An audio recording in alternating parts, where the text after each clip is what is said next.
Hi, everybody. Hi, Mike. Hello. How's everybody doing? Good. Thanks for everyone for coming tonight. We have fun stuff to do. First thing I'm going to do is I'm going to go over our website, the events that are coming up here. Then I'll check in with you, see if anybody has anything that they want to share. Then we have our featured reader, and then we have our presenter this evening. And let's get going. So,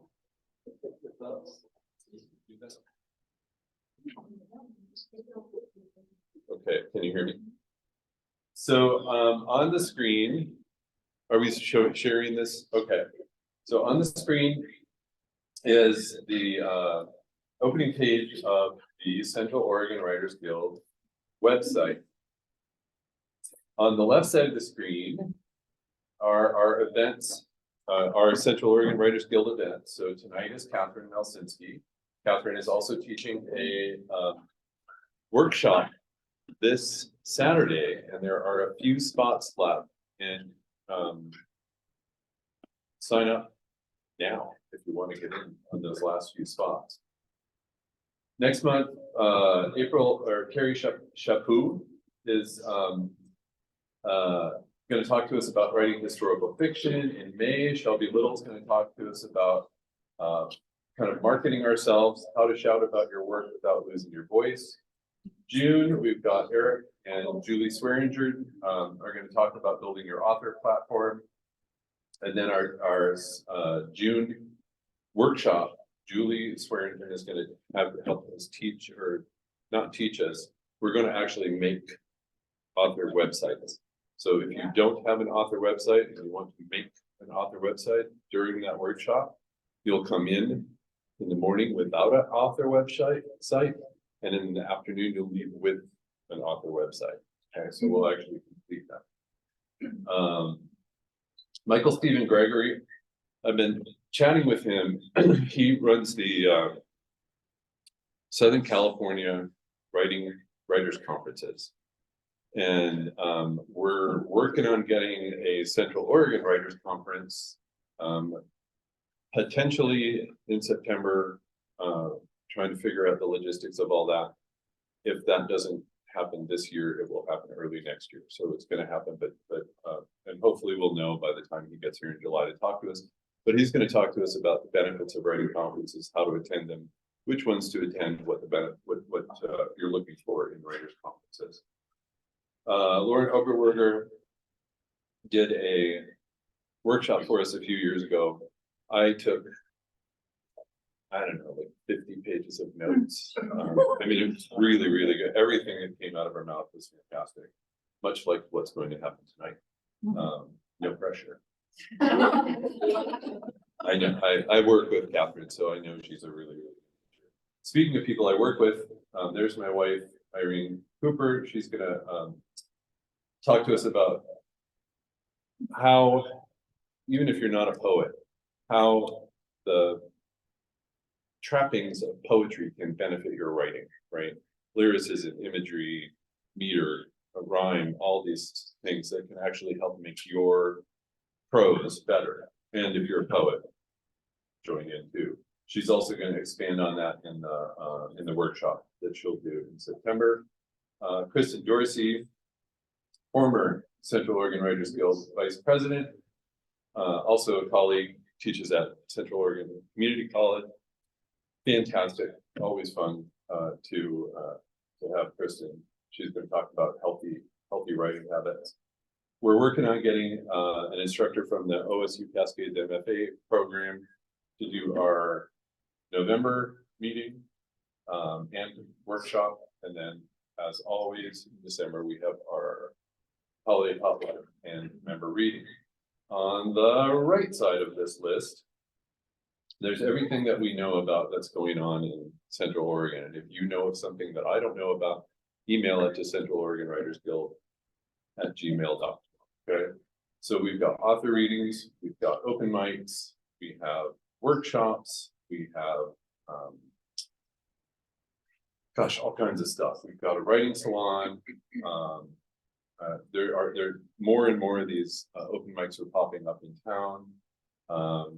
If you haven't been to one and you're terrified about reading your work, you should do that. You should go and at least sit in on one, and you kind of get the bug and you're there like, oh, okay, I'll read.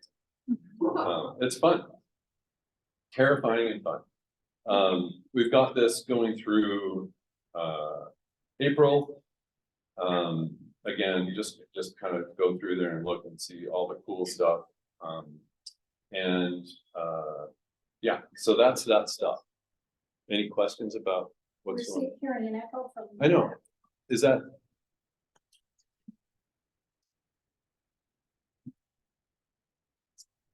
Sure.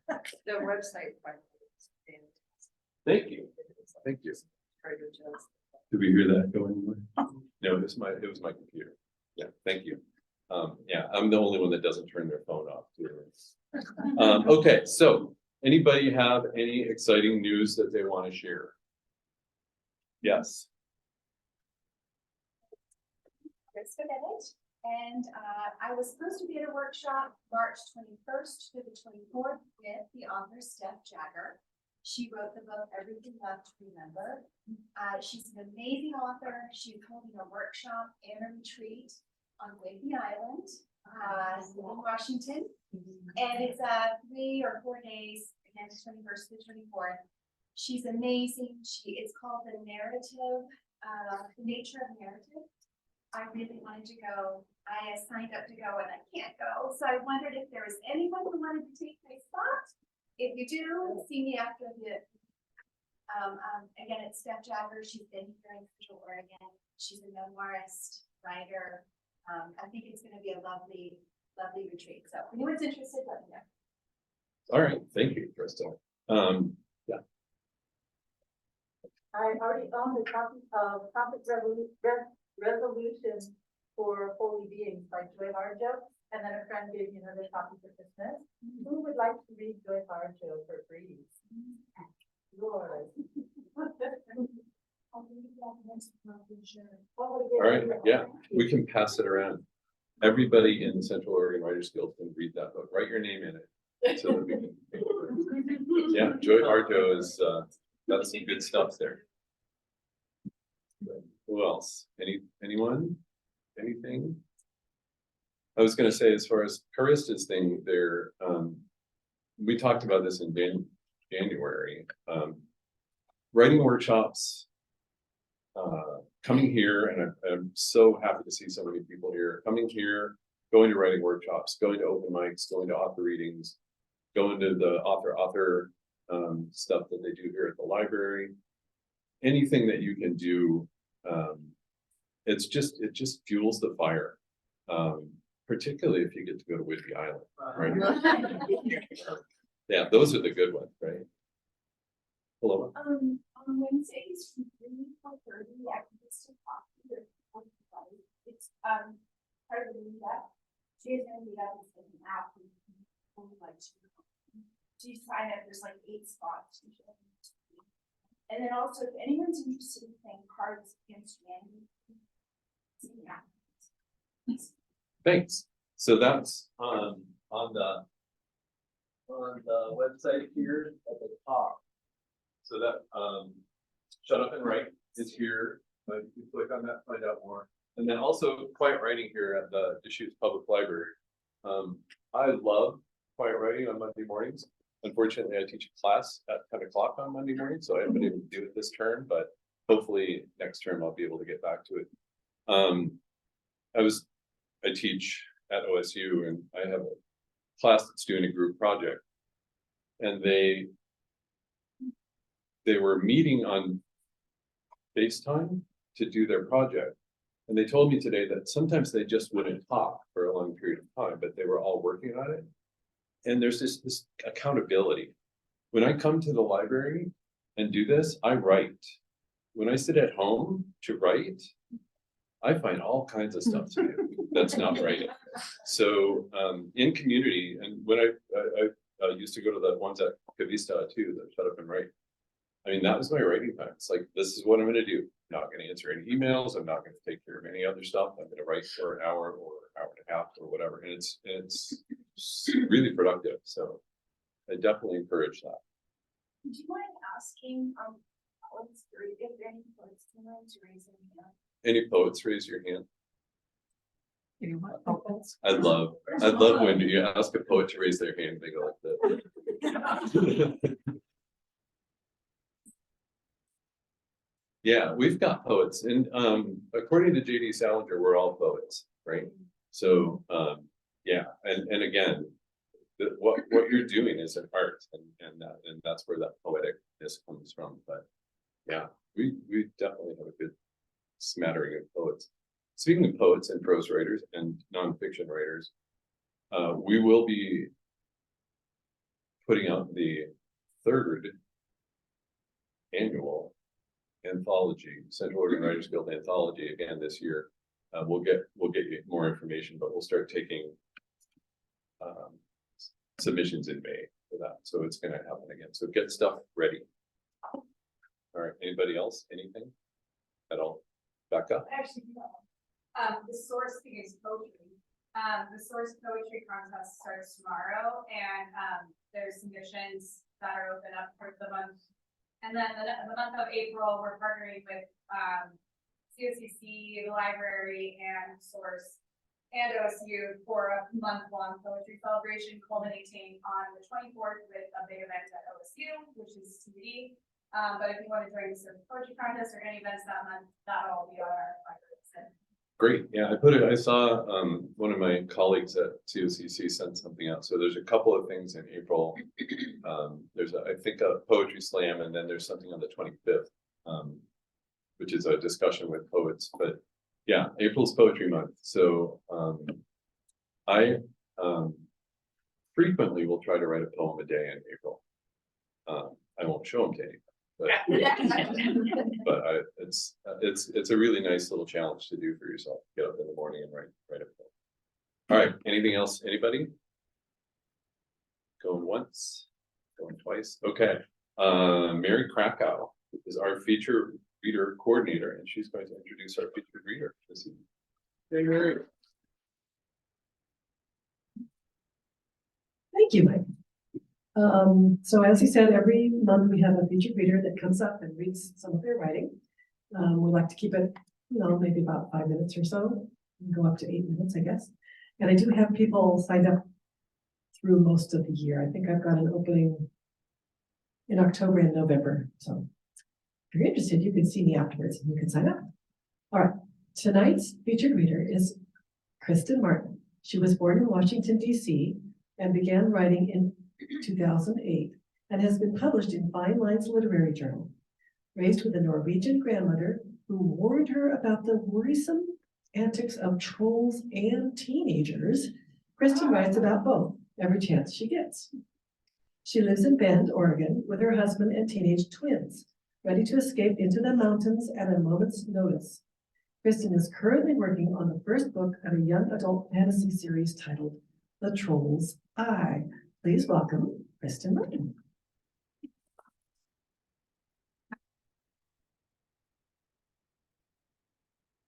Good evening.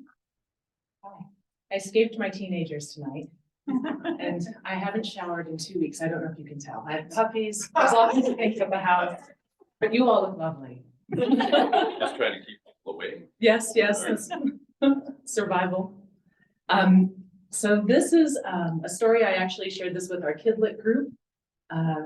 We meet every couple weeks. So if anyone would like to join us, we do have a Kidlit group that meets regularly. We have a lot of fun. But it's a little different than what I normally write. So this one is not with trolls. Almost everything I write has to do with trolls. This one is with puppies. It's called Puppy Business. I can't wait to take a shower, I exclaim as we search for our van hidden somewhere in the sea of vehicles that stretch in gleaming rows before us. Thank God the ice is finally melting, my 15-year-old daughter laughs, jumping over a stream of running water. This parking lot looks like a giant ice bath. I hop to the side of an ice floe as I swing our van door open, careful not to get my shoes wet. while I balance several bags of volleyball equipment. A ringing vibration penetrates the crisp air. Kyle reaches into her jacket pocket and pulls her phone out. Mom, it's Brayden. She holds the phone up to her ear and squeals. He says the puppies are coming. I spin around, the sudden motion causing the bag of balls slung over my shoulder to swing against my back. Off balance, I stumble backwards. Immediately, an ice-cold sensation seeps into my running shoes. I clench my teeth and lift my right foot as a small waterfall of freshly melted snow slowly pours out. Oblivious to my blunder, Kaya holds her phone up and taps the speaker icon. Mom's right here. She points her phone in my direction. Hang on a moment, Bray. Panic rises in my chest as I toss the bag into the back of the van and pull the old door shut. I sprint through the cold puddles to the other side and heave myself up into the right driver's side of our lifted 1992 Mitsubishi Delica. Dang it. I was supposed to be there when Freya gave birth, not Kaya's twin brother. Of all people, he had received the least amount of preparation. Regret filled my mind.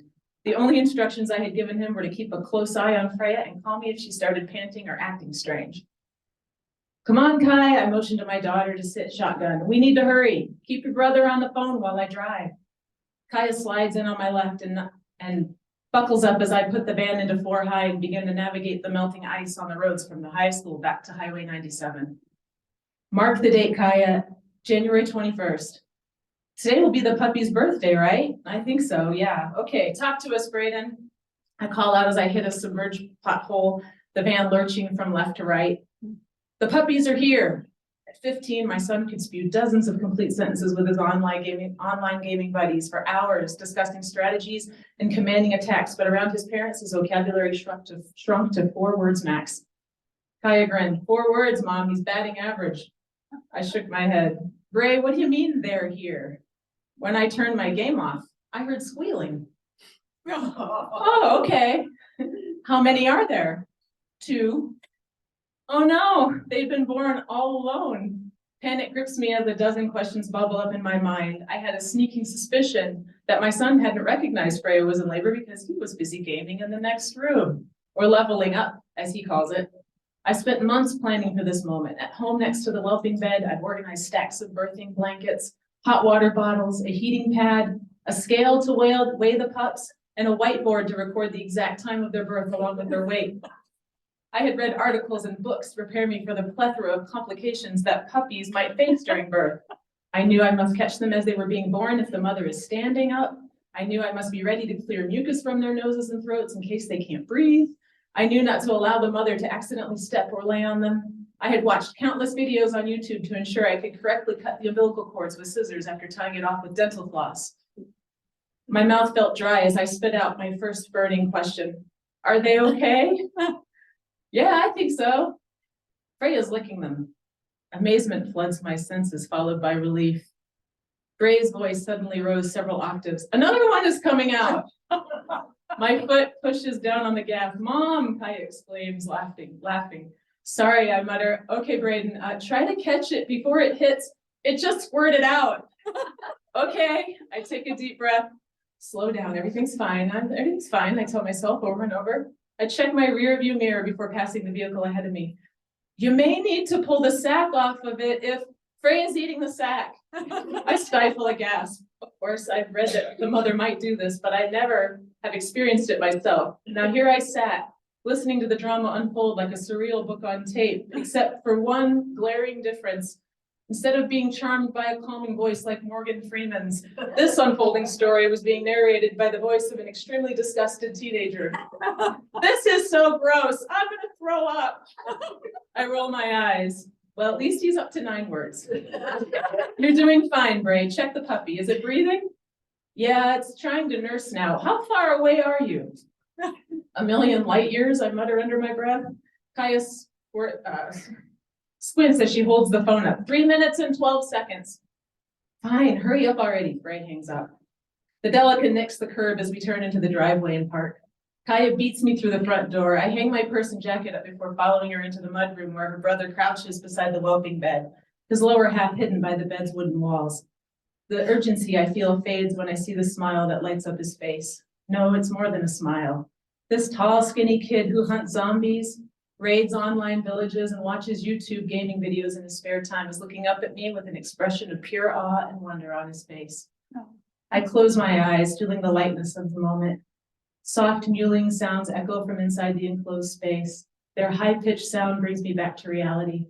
Peering over the edge of the whelping bed, my eyes fall on 3 small squirming bodies laying beside Freya. I reach inside and slowly turn them all over, all males so far.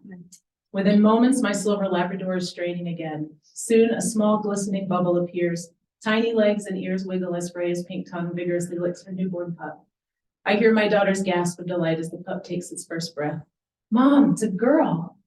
Over the next hour, 2 more pups are born, 1 silver and 5 chocolates in total. The vet had seen 6 puppies on the x-ray. I had just breathed a sigh of relief that the birth was finally over when Freya gets up and begins to move around, straying and panting. Suddenly, a tiny silver pup slides into the light. He's so small, weighing no more than half a pound. Slow to move after Freya cleans him up, he crawls to her warmth and tries to fight his way around the mass of wriggling siblings to nurse. It is clearly an uphill battle. Is that the runt? Braden steps out of the whelping box, holding his hands away from his body. I nod, helping the little puppy find a teat to nurse on. I'm gonna wash up, he announces. That junk was sick. You can watch them for a moment. I'll be right back here to help the little guy. As his 6'2" lanky frame exits the room, Kaya and I look at each other and laugh. I lost count, I snort. Me too, she giggles. He did good, huh? I glance at the mass of puppies and count 7. Yes, he did. Recognizing that, I had to get out of the way so my son could resume his place. I step out of the whelping bed, and Braden saunters back into the room and takes his place inside with the puppies. I'll take first watch, he says. What do I do again?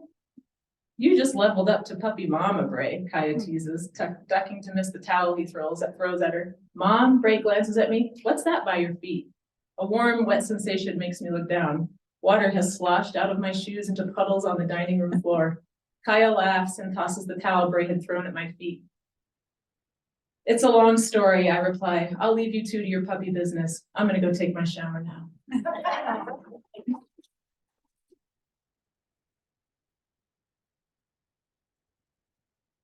Thank you, Kristen. That was very well read.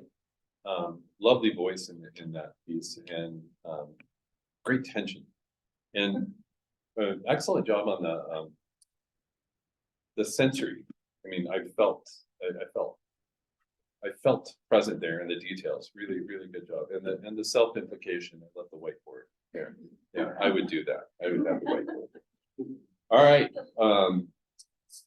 Catherine Malcynsky teaches writing and literature courses at Oregon State University Cascades. She is my colleague there. She has an MFA in creative writing from Oregon State University and a Bachelor of Arts in English from Boston College. She's originally from Chester, Connecticut. She's one of my favorite people. I love hanging out and talking about writing with Catherine, and she and I exchange. She writes primarily fiction, and we exchange short stories. I love reading her work, and I love when she reads my work. And she's going to talk to us about first-person narration. Welcome, Catherine.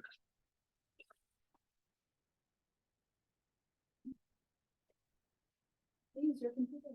I have it, and I have one of these for you to use. Sure. And now we're just at home online. Let's see what you think.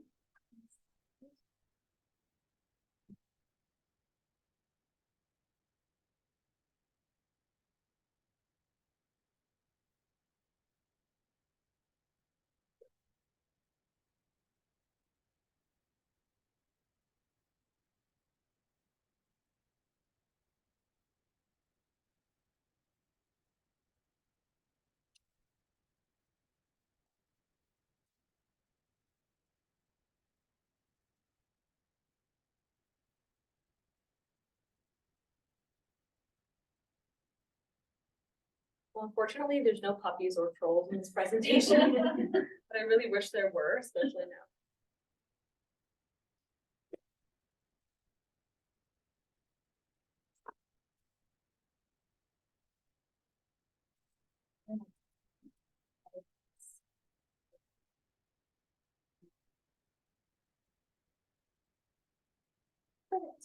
All right. Hi, everyone.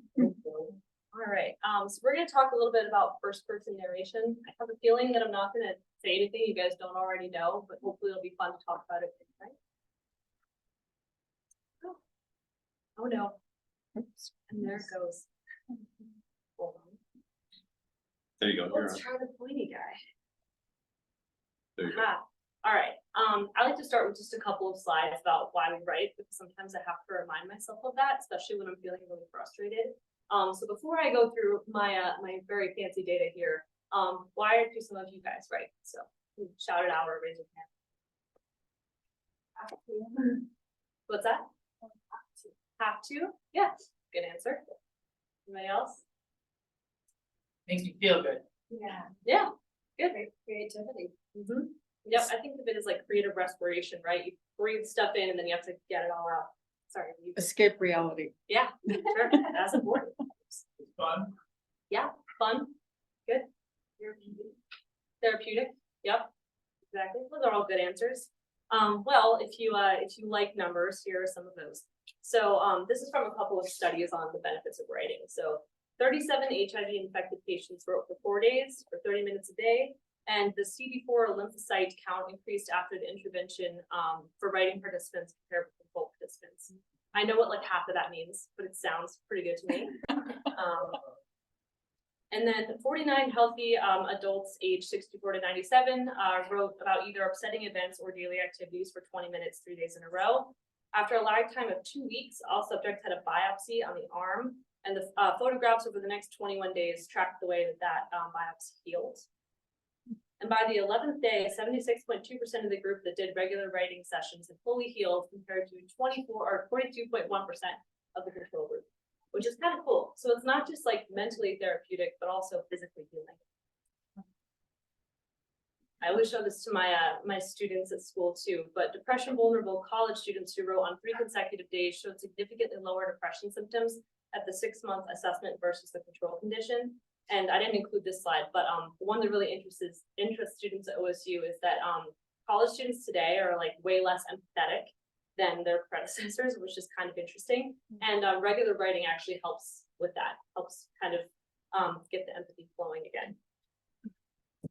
And I have a couple of quotes that I think are important too. So I don't know if you guys are familiar with Joan Didion's essay on keeping a notebook, but that's sort of like cracked open writing for me, because I used to think of journaling as just like what happens in your day, right? Like when people Instagram their breakfast or something.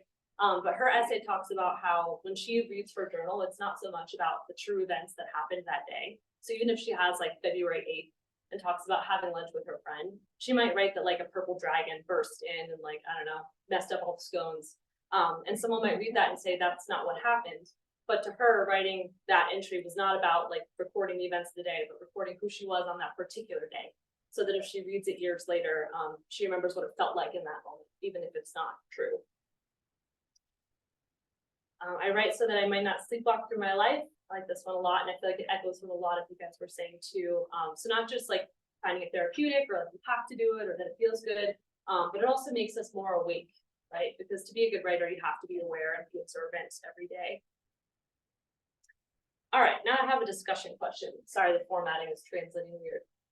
So why do you think it matters if something is true versus not true? So I don't know if anyone else has noticed, but if you go to the movies a lot these days, they all say like based on a true story, and that's supposed to make it more compelling, right? So why is that more compelling than something we know is fiction? Because it really happened. What's that? Because some of it really happened. Yeah, possible, yep. What else?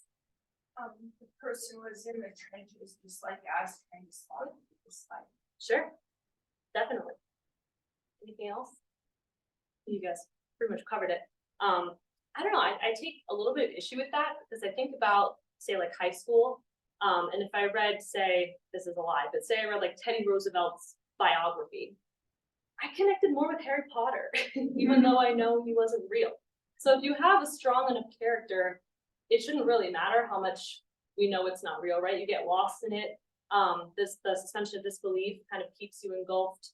And you might end up caring more about something that you know isn't true, regardless of that fact. Stephen King says fiction is the truth inside of the lie. So even if you're signing up to write fiction or read fiction, something true is buried in there. and that can sometimes be more compelling or easier to connect to than something that we know is true. Okay, I know, I promise I'll get to the first person narration, but, all right, so where to begin? We all know it's really hard to make the inner editor shut up. It's kind of like the hardest part of getting a first draft down. And then, of course, plenty of prompts on the web. I always get intimidated by the flashing cursor. A student once showed me how to turn that off so it doesn't flash, and it actually helps like a lot. So highly recommend that. Yeah, and then another just like piece of a kernel of wisdom that someone once shared with me. John Larison, who works at the OSU campus in Corvallis, once interviewed a woman who was raising bison out in Montana. And he asked her, what's it like to raise bison?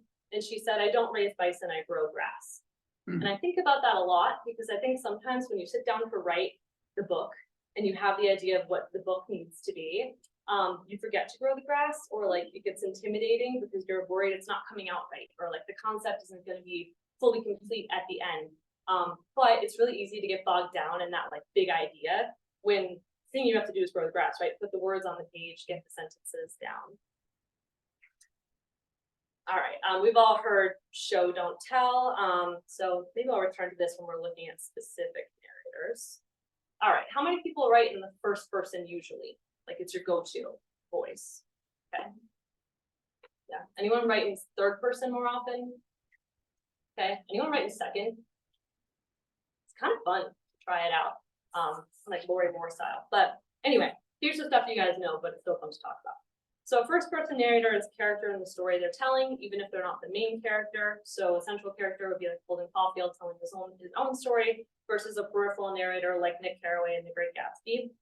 So you want to consider if your narrator should be telling their own story as a sidekick or a bystander or an unspecified us along for the reader watching from the page, right? So deciding what the vehicle for the story will be. You want to remember that even a peripheral narrator must be changed by the story's events, even if they happen more explicitly to the main character. So what's happened to the narrator as a result of what they've observed? So for example, in Great Gatsby, like what happens to Nick Carraway? Besides being deeply disturbed by the events that occurred. I guess that's enough. Yeah. Not much, really. No, he's just kind of bothered by it, I guess. But yeah, it changes his perspective, I guess, on like social classes with that. But while thought is a powerful form of characterization, characters don't often think about what they already know. And I find that's a really hard device to kind of work around when you're writing from the first person, when you have something that you know, but it would be weird if your character were to state it, but you still have to get that message across to the character. So for example, not a lot of first person narrators will look in the mirror and describe themselves unless what will be a good reason to describe what you look like. You had a face transplant. Yeah, exactly. Or if like you got in a bar fight and you have like a black eye, right? If there's change, right, in the way that you look, or maybe if you were trying to like describe yourself to someone else, like a dating app or something, right? But usually you don't give information that you already know about yourself without a good reason. I also find that a challenge for me when I'm writing in first person is avoiding filtering.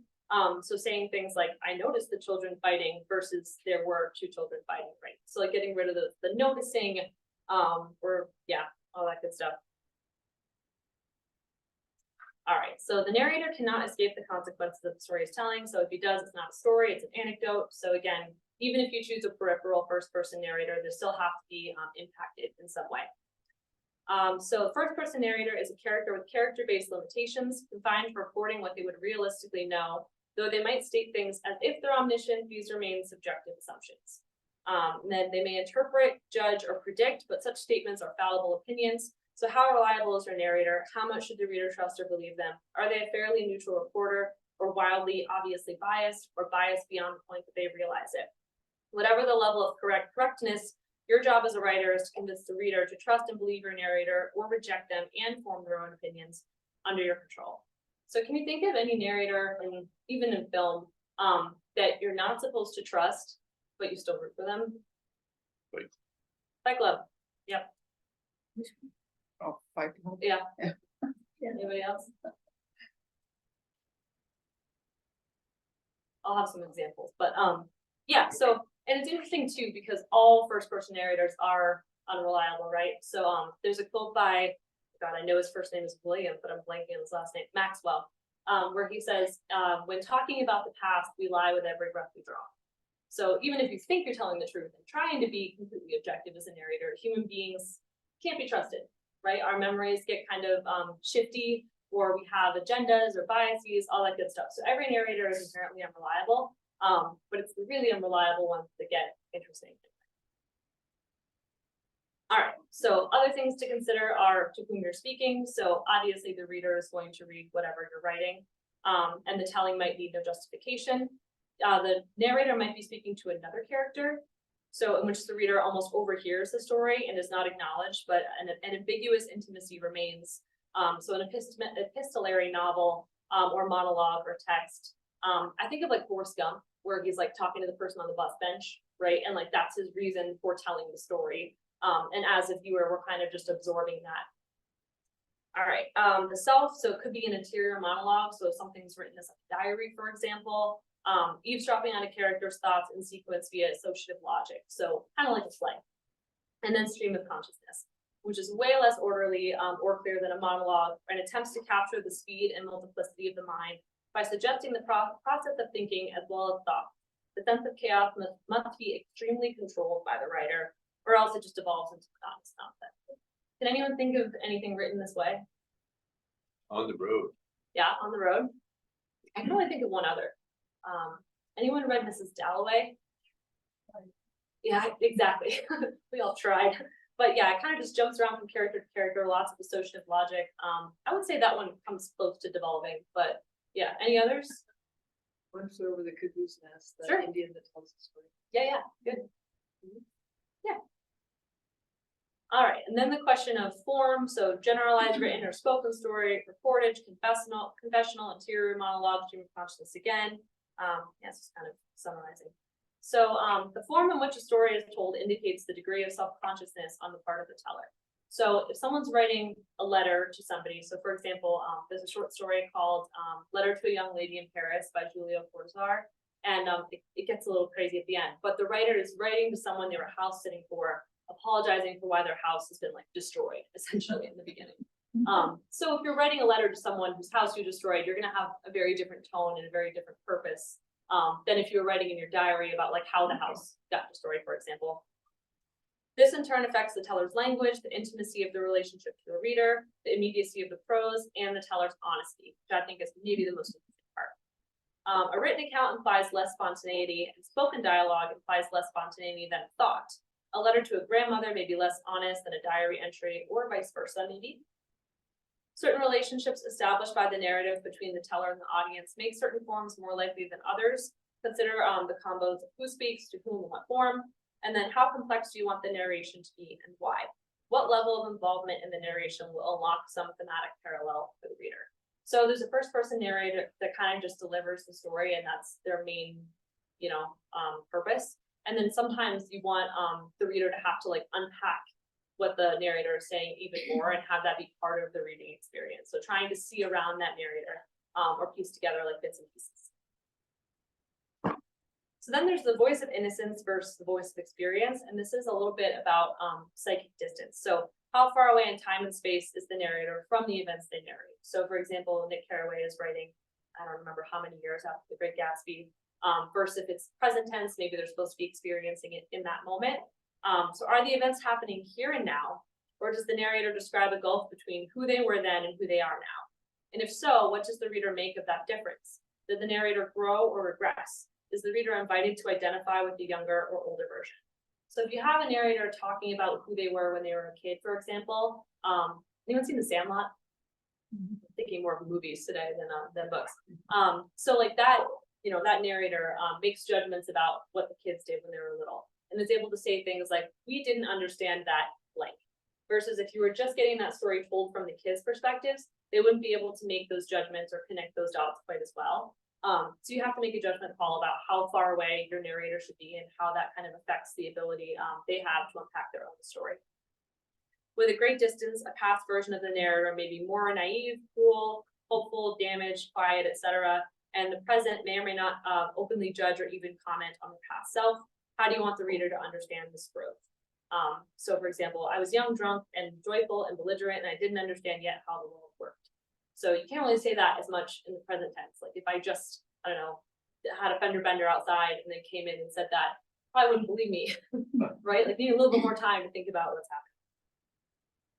All right, the good old unreliable narrator. So absolutely 100% the zenith of all writing techniques across genres since like the 1950s, maybe in my estimation, is the unreliable narrator. So a perceivable narrator's detectable moral distance within their storytelling. The unreliable narrator is slightly tricky in that the reader needs to be aware of the narrator's foibles enough to mistrust their judgments or even their perceptions, while also being aware of an authorial narration they can trust. The difference between reading a story where the narrator is a jerk and reading a story where you think maybe the author is a jerk and the poor narrator never stood a chance. So, you, the author, must manipulate the author's tone, or sorry, the narrator's tone and voice to expose your unreliable narrator as being unreliable. Also, that unreliability should serve some larger purpose. Why is the fact that the narrator is telling the story so wonkily important to understanding the story in the first place? So, for example, someone said one flew over the cuckoo's nest, right? So why is it important that that narrator is unreliable? Because it's crazy town, the whole thing is nuts. Yeah, I mean, well, for starters, there's an asylum, right? Yeah, why else? That's probably the main one. And Ken Kesey was like on all the drugs, but anyway. So some unreliables that we might recognize, and there's way more than this, but Wuthering Heights, Turn into Screw, Haunting a Blind Manor, Catcher in the Rye, Fight Club, Memento. Catcher in the Rye is an easy one because a lot of us have probably read it. What makes Holden Caulfield unreliable besides the fact that he's moving? Oh.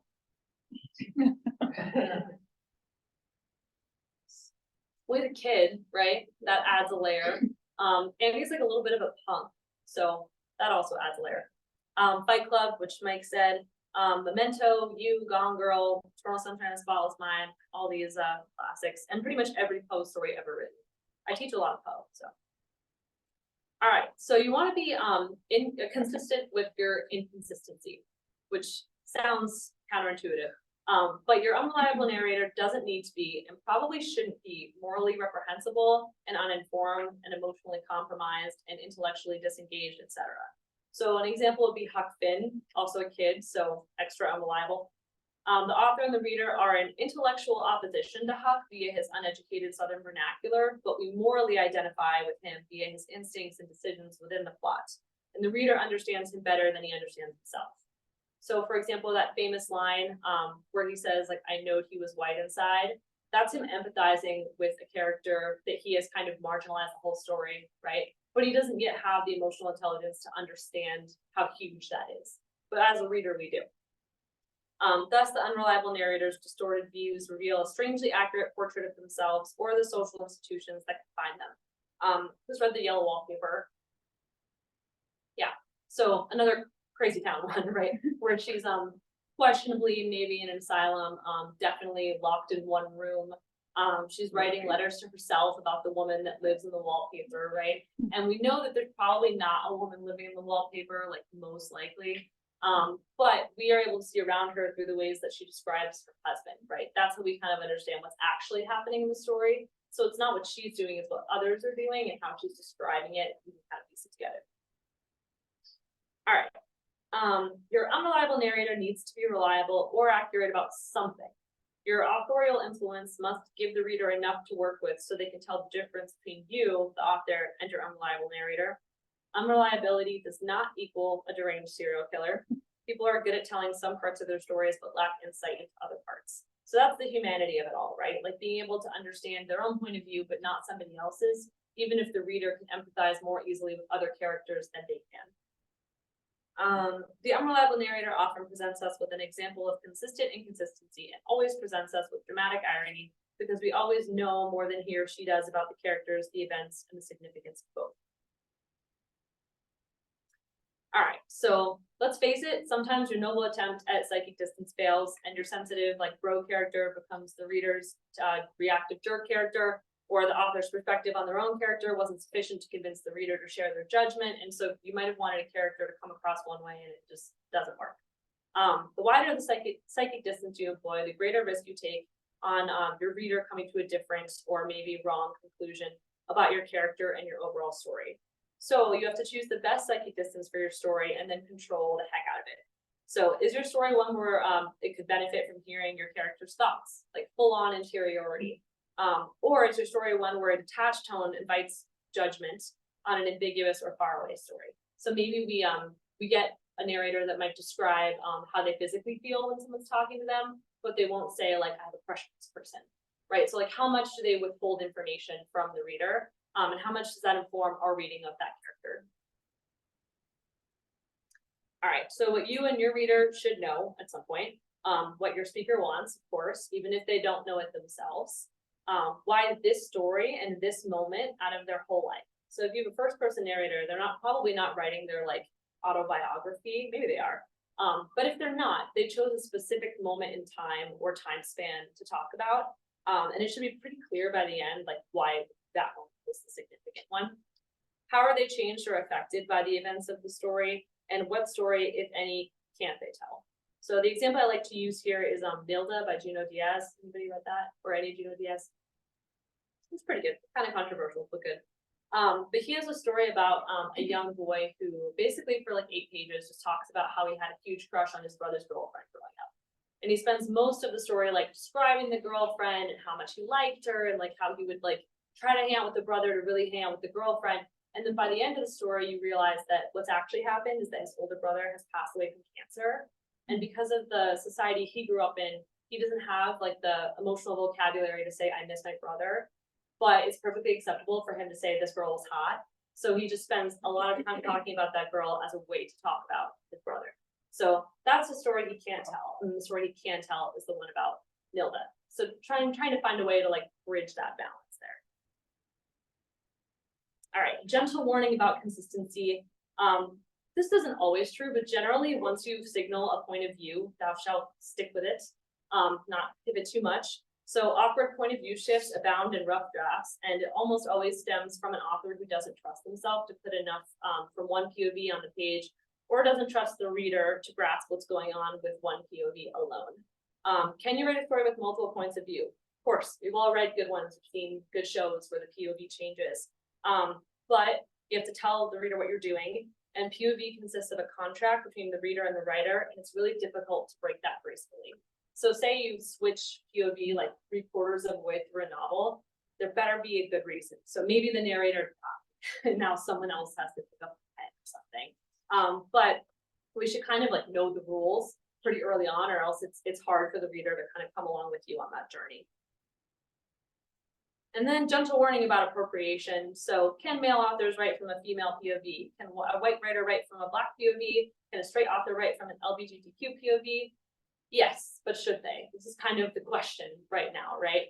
I think yes, but the most important thing is to understand the responsibility to do no harm that you take on when you, the responsibility to do no harm that you take on when you do so, and understand that you will inevitably fail in some way and will have to do better in the future. And good intent to portray a culture different than your own does not always guarantee success or offer a free pass in absolving you from research, empathy, complexity, accuracy, all that good stuff. But author Malcynsky calls this throwing your voice, and it can be wonderful or terrible, but really has the potential to be totally wonderful. The stakes are high and the consequences can reverberate, but that's the power of storytelling.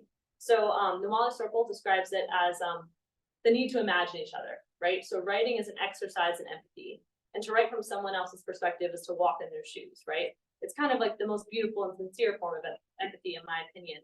And it really just comes down to 3 things: doing your research, talking to the right people, and doing it for the right reasons. So I totally encourage that. Yeah. What do you mean by do no harm?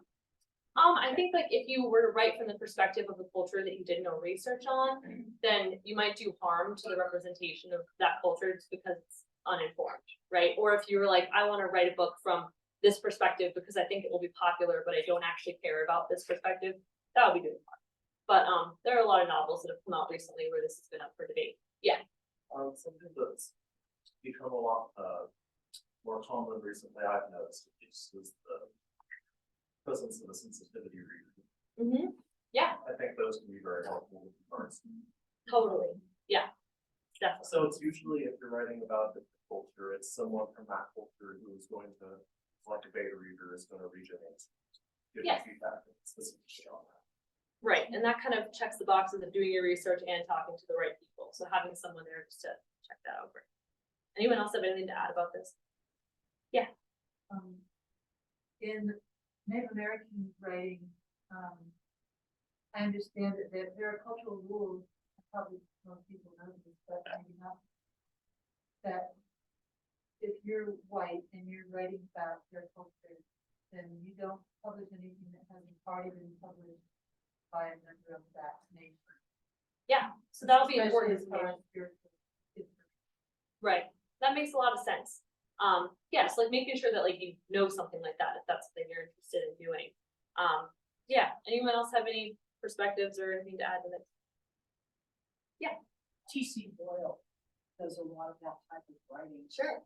In other cultures, which is into mostly Hispanic stories, but he does that very well. And I think that it's quite a gift for him. Yeah, totally. I think, again, if done well and for the right reasons, I think it's like an extremely powerful thing, and I encourage people to do it. It's just like, as long as you know what the challenges are when you take it on. All right, let's see. So the most expensive real estate is page 1. That's true regardless of what you're writing. I guess unless it's poem, maybe then it's line 1, right? I'm not a poet, so forgive me. But for the following slides, we'll read the opening paragraphs of a couple of first-person stories or novels, maybe discuss what we can glean from those first few paragraphs, just from the voice and the details that are included, and what that sets up for genre expectations, character development, or plot expectations. So just from those first few paragraphs. And then a couple of times we're going to try to hijack that narrator. So we'll take like 10 minutes and try to like continue the story as though it's our trying to adopt that particular voice. We haven't really talked about voice yet, and that's the most important part of any first-person narrator. Okay, I will read them aloud first. I'm actually going to do this one last, I think. Okay, we'll do this one first. All right, does everyone have something to write with? Ideally, okay, cool. And everyone, can you all read that? All right, sweet. So this is from The Black Cat by Edgar Allan Poe. For the most wild yet most homely narrative which I am about to pen, I neither expect nor solicit beliefs. Mad indeed I would be to expect it in a case where my very senses reject their own evidence. Yet mad I am not. I very surely, and very surely do I not dream. But tomorrow I die, and today I would unburthen my soul. My immediate purpose is to place before the world, plainly, succinctly, and without comment, a series of mere household events. In their consequences, these events have terrified, have tortured, have destroyed me. Yet I will not attempt to expound them. To me, they have presented little but horror. To many, they will seem less terrible than Burroughs. Hereafter, perhaps some intellect may be found in which will reduce my phantasm, I don't know why that's bolded, to the commonplace. Some intellect more calm, more logical, and far less excitable than my own, which will perceive in the circumstances I detail with awe nothing more than an extraordinary succession of very natural causes and effects. We started with a hard one, sorry. All right, so is 10 minutes, do you think 10 minutes is good? Is that too long? Maybe like, How many are you gonna do? 1, 2, we'll do 4. Five. Yeah, I'll save the Let's last do 2. five. Let's do 5. All right, so 5 minutes, try to pick up where Cole left off. Go back. Oh, yeah, thank you. So just keep going from where this is. Mhm. All right.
Got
another minute.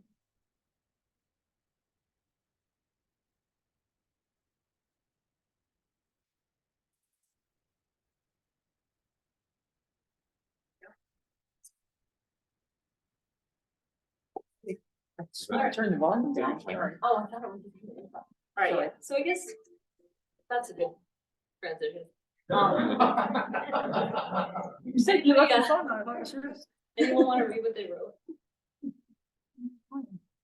They brave souls. Because I find them to those, I try to continue in that way. Perfect. And here's what it said. For you, depending on your circumstances, level of education, means and mores, the idea of natural cause and effect may greatly differ from mine.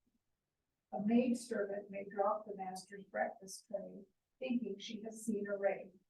I, on the other hand, would assume a wind-blown trait, as I am, if I say so myself, a rational man at my core. But you must judge whether I am rational or mad. It matters little to me. Oh, Awesome. nice. That was very poey. It was, yeah, you can really look right into the rhythm and vernacular that he would use there. And he is verbose, you're right. We started with someone else. All right, who's next? Perhaps the brave soul could have handled the circumstances in a better light. I dare them to step into my pitiful soul and still proclaim that I was not justified in my actions, that I was not driven to the edge of insanity, to the brink of the black abyss of nothingness. Nay, do not judge me. Nice. Nice. Good. I like that. Yeah. A little bit frantic defensiveness, because that's totally what's going on. Anybody else? Wanna go? All right, let's try one that's, oh yeah. I didn't continue his, commentary about his own state of mind. That's okay. And what might be fit, but I just would stick to the narrative. Sure.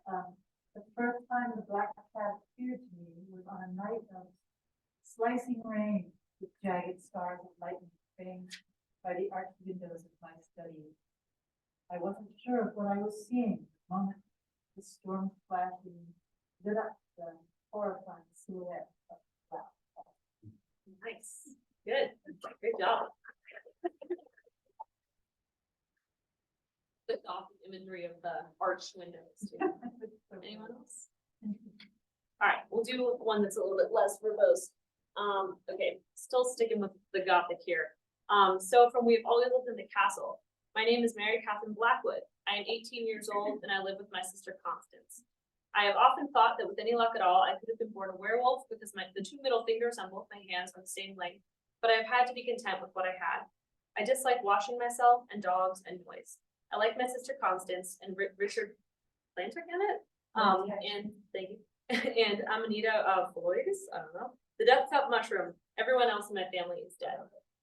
So we didn't really do this with the last one, and that's my bad. But so what do we notice right away about this narrator before we try to hijack it? Uses scientific language. Mm-hmm.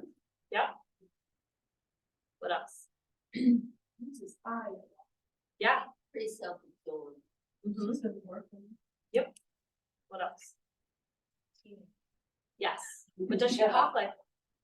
No, not really. So she uses scientific language, but then, like, I don't know, at 18, I don't think I would have given like a laundry list of things I like and don't like when introducing myself, especially when it's like washing yourself and things like that. You know, not great social skills. So like the weird contrast between sounding young and saying adult things, that's something that immediately kind of puts us off. It gives us that uncanny feeling of like, I don't trust you if you're a child to talk like an adult or an adult to talk like a child. What else do we know?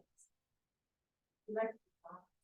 What's that? He likes to talk. Yeah, so the way that last line is just kind of dropped in there, right? Especially when right next to the death cup mushroom thing.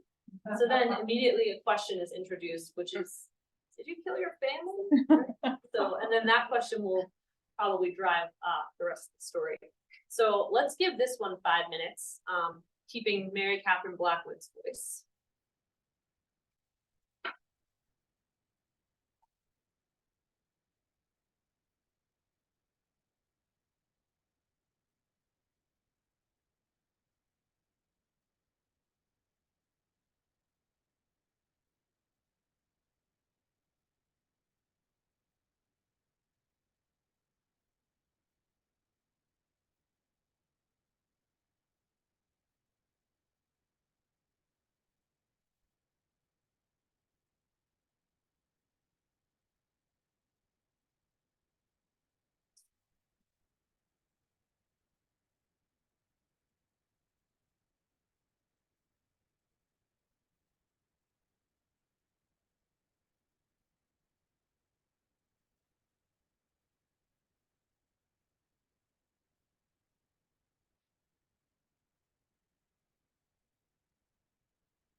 That's really interesting. Great notes. That's right.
Got one more minute.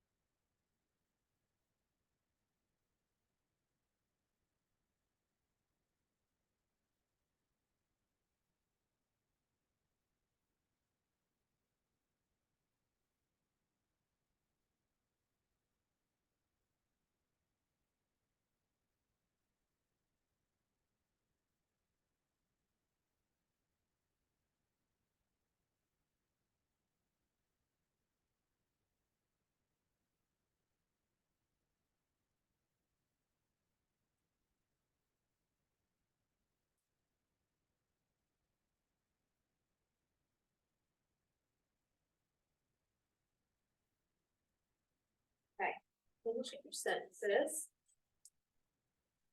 Anybody want to read?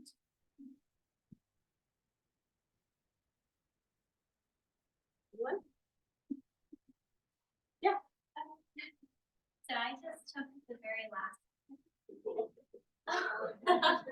Okay, oh gosh, now it makes it like more official here. I said, everyone else in my family is dead. I crave to know our heritage, our past. But the secrets are so deeply engraved in our blood that even when it leaks out, we can't smell the lies. Frequently walking on eggshells, our feet have become sore and numb, succumbing to loneliness, and more often dread. Nice. I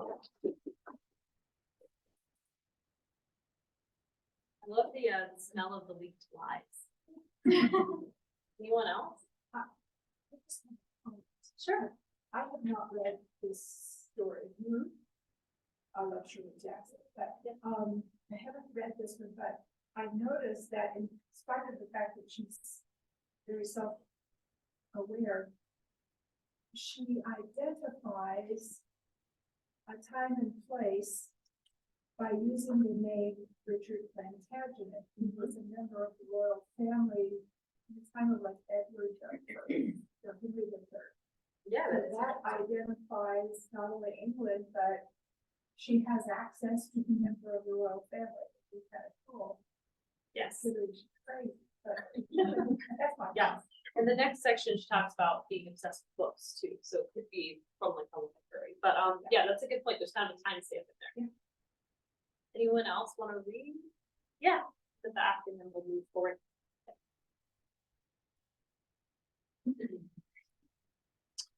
A family is dead, but I live on, and that is what is truly important. No shoes, no puppies or songs. 18-year-olds and maybe a werewolf today. Out I go, hovering above the ground. Where is Constance? Where is Richard this evening? Oh, doesn't really matter, does it?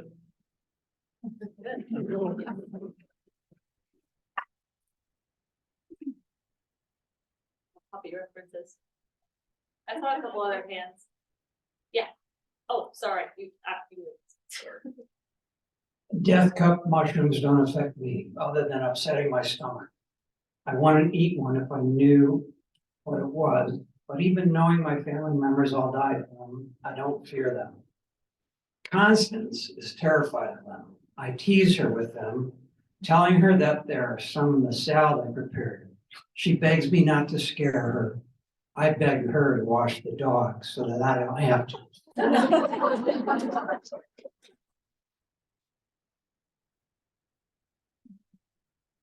Thank you. All right. It all started in grade school when I spent hours after school wandering the woods and fields for nature's gems. Solace from a difficult childhood and mushrooms galore I found. Enough to feed my family of 2 brothers, a sister, and mom and dad. That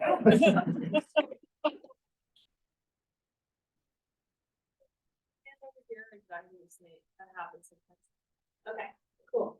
I guess I'll read mine too. So I'd like to be clear about my habits. I brush my hair once in the morning, once after lunch, always with the handle on my left hand, counting to 5 very slowly as I drag the bristles from roots to tip. When I am finished, I count the hairs that get stuck in the bristles. Sometimes there are 5, sometimes 20. If I am angry when I brush, there may be 25. It is Constance who does most of the cooking, and I dry the dishes because I do not like the feeling of dishwater on my hands. It is the color that provokes my skin. the gray-brown color that belongs in places outside the house, like in ponds full of autumn leaves or footprints tracked up to the front steps.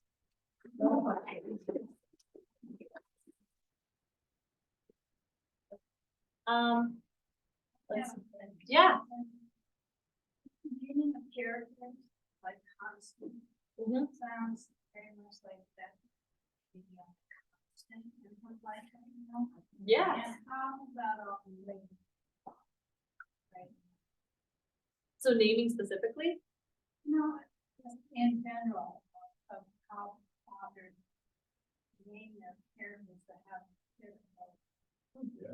I think it depends on the author, right? So like that one, I think you're probably spot on. I taught a story today in class where the character's name was Joy, and she was like the most negative person ever. And I feel like we were invited to kind of laugh at that irony. But I find it really hard personally I always try to name my character something that doesn't feel like it's a name that I like something that's not too like jazzy, I guess. But I don't know, some authors are really good at finding names that like perfectly suit their characters or perfectly contradict their characters in a way that doesn't feel too on the nose. Can anybody think of any others that do that? I feel like Charles Dickens has a head for names that like embody. Yeah, totally. Yeah, anyone else? Like Nathaniel Hawthorne did it a lot, right? Like Goodman Brown was supposed to be like stand-up citizen. But yeah, I feel like if done too like tackily though, it can kind of detract from the story. But I like that you pointed it out in this one because it's kind of like a slant, right? It's not constant, but she is the only constant. So like you can definitely kind of invite that connection without hitting your head with it, I guess. Yeah, good note though. Okay, so I think for time's sake, should we just read these ones, Mike, or how are we doing? Let's you wanna do one more? Okay, Yeah. cool. Let me see what ones I have here. Okay, this is a longer one, but I think it'll be a fun one to imitate, because it's super British. All right, so it seems increasingly likely that I really will undertake the expedition that has been preoccupying my imagination now for some days. An expedition, I should say, which I will undertake alone in the comfort of Mr. Faraday's Ford. An expedition which, as I foresee it, will take me through much of the finest countryside of England to the West Country, and may keep me away from Darlington Hall for as much as 5 or 6 days. The idea of such a journey came about, I should point out, from a most kind suggestion put to me by Mr. Faraday himself one afternoon, almost a fortnight ago, when I had been dusting the portraits in the library. In fact, as I recall, I was up on the stepladder dusting the portrait of Viscount Weatherby when my employer had entered carrying a few volumes which he presumably wished returned to the shelves. On seeing my person, he took the opportunity to inform me that he had just that moment finalized plans to return to the United States for a period of 5 weeks between August and September. Having made this announcement, my employer put his volumes down on the table, seated himself on the chaise lounge, and stretched out his legs. It was then, gazing up at me, that he said, "You realize, Stevens, I don't expect you to be locked up in here in this house all the time on the way. Why don't you take the car and drive off somewhere for a few days? You look like you could make good use of a break." So, as British as you can. 5 minutes.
do one more minute.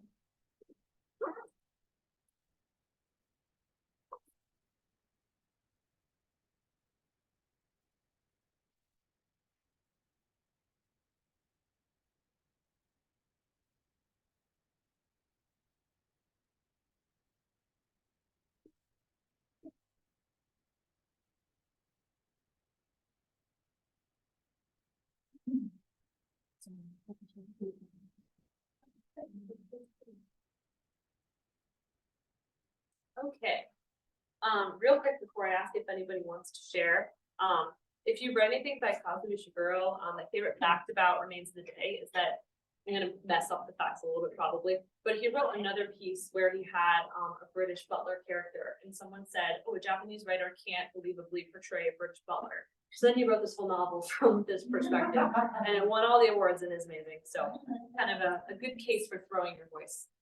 All right, anyone want to read?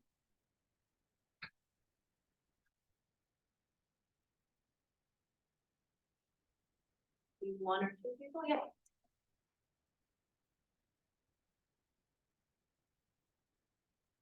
I must say, at least to myself, that my imagination has well and truly run away from me. It is so far away, I may have lost sight of it. I think it could be as far away as India, which is probably because I have listened so often to my employer's tales of his time there. At once vivid and terrifying, I often lay awake at night in my bed in my quarters, wondering what I would have done had I witnessed what he has.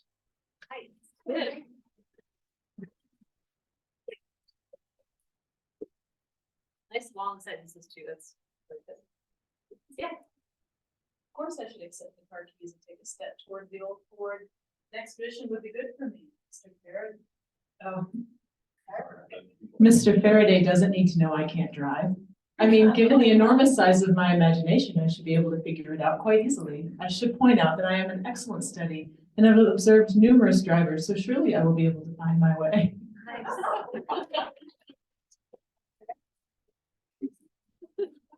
I like how you snuck your own humor in there. Yeah. That's what's happening in your earlier week. And it also kind of matches because this is satirical, right? Like a lot of these names are like very stereotypically British, like Viscount Weatherby, for example. Anyone else want to read? Okay, I think that's, I mean, others will be done in time for all of these. So that's really it. Thank you guys for humoring my exercises, and yeah, thanks. So questions? We've got time for some questions, and if you're at home, put your questions in the chat. Who has questions for Cal? Can you post the slides? I can, yeah, I can put these on so when this is, well, everybody, when this is, so the library is doing a recording of this. So when I post that recording, it'll be available on that front page of the Central Oregon Writers Guild website, and I'll post the slides, a link to the slides there as well. Okay, and you'll also be able to see them on the recording as well.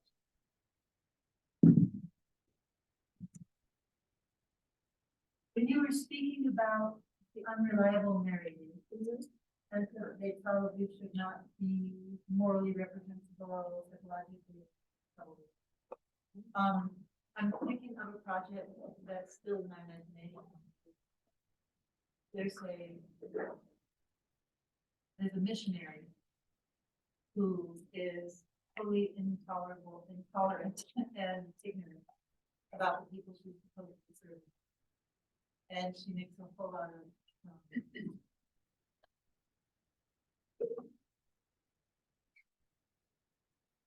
well, you know, it's wrong, and thinks that she's God's person for them, you know, it's gonna show them how to.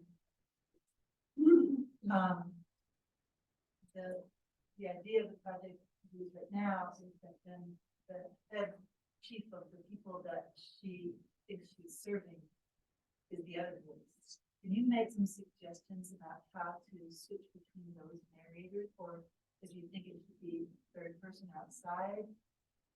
It's a good question. And Catherine, so since we didn't have that, can you kind of sum up what you're about to answer? Sure. Okay.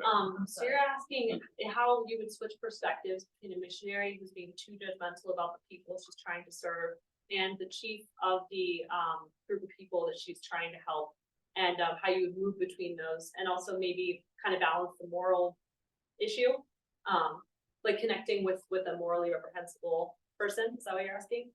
Yeah. Okay. Cool.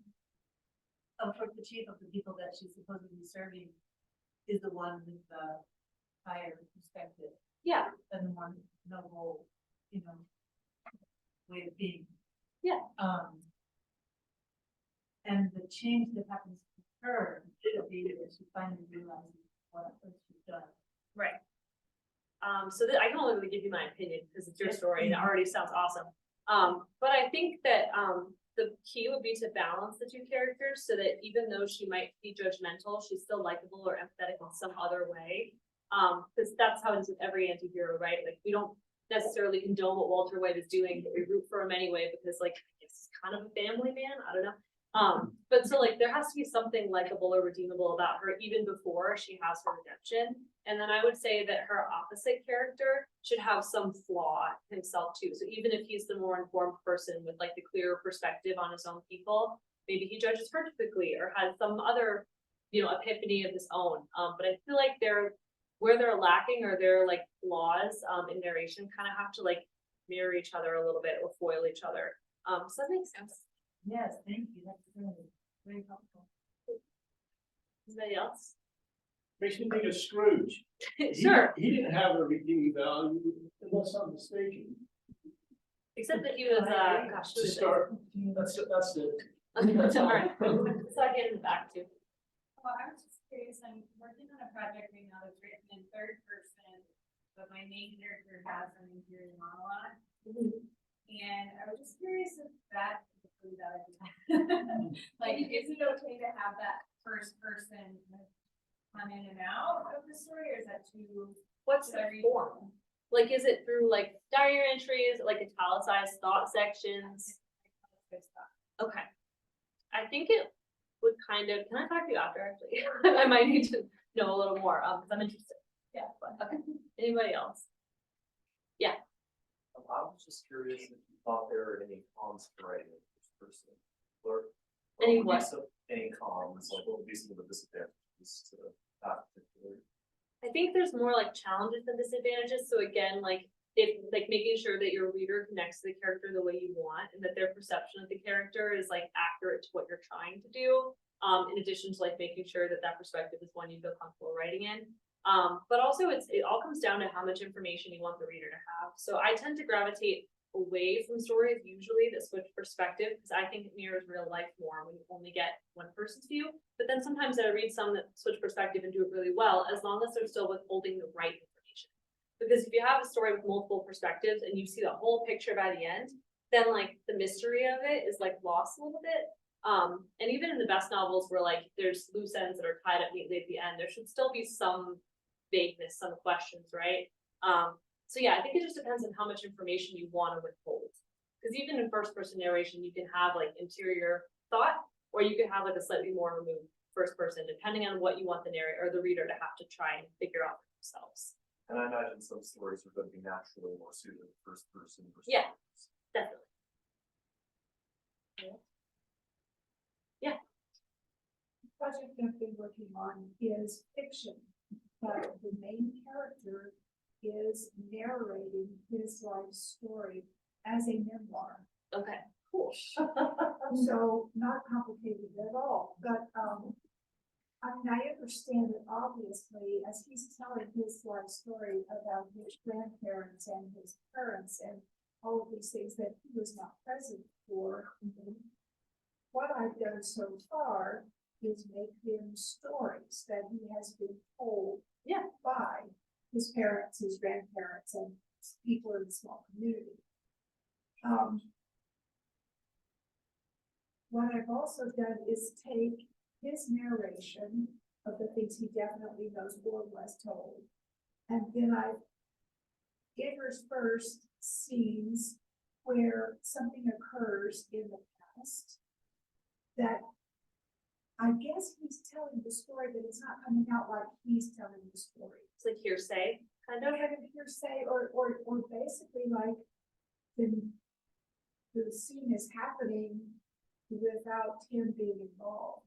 Because, for instance, when his father and uncles go away to war after their parents die, this is long before he was born. Yeah. And there's a couple of scenes about the war, and then later on, his father tells him just a brief thing about the war, but I have a thought, but it might not be helpful, but I'll try. please. Okay, all right. Sum up what you just said a little Yeah. bit too.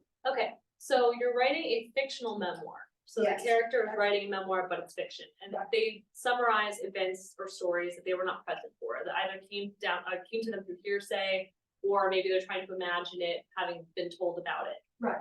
So first of all, I think that sounds really interesting.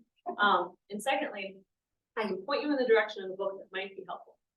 So I quoted it earlier, but So Long, See You Tomorrow by William Maxwell. I said that really fast. So Long, See You Tomorrow. It's really interesting because the first half of it is a memoir from William Maxwell talking about his childhood. And then at some point he mentions that a childhood friend of his underwent like a family tragedy. And then he alludes to the fact that he mistreated that friend later in his life. And then he says, for the rest of his book, I'm going to try and imagine what happened to that family. And so the second half of it is like self-aware fiction, where he will describe the family's home and write from the different perspectives of that family. But when he does that, he will acknowledge, like, I had never been like in their car, but I imagine it as blah, blah, blah. Or like, let's say that his mother really liked spaghetti. So basically, you can feel the writer's or the narrator's presence, even though it's like self-aware fiction. Does that make sense? It's very meta, but you could do that where like the character could acknowledge where they're filling in gaps, or where there are gaps they can't fill. So then they're not absent from those scenes, but we don't lose track of that character. Great. Is that all? That's good. Cool. One more? Finished? Everybody knows everything. Perfect. Perfect. All right.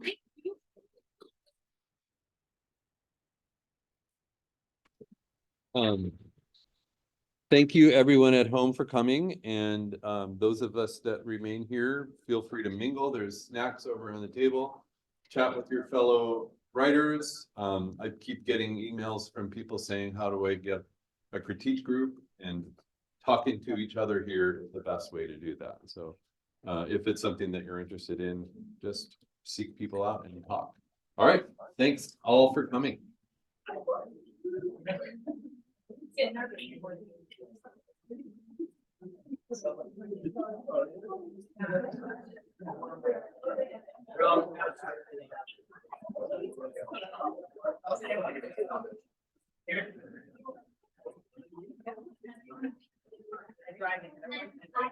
Oh, thank you.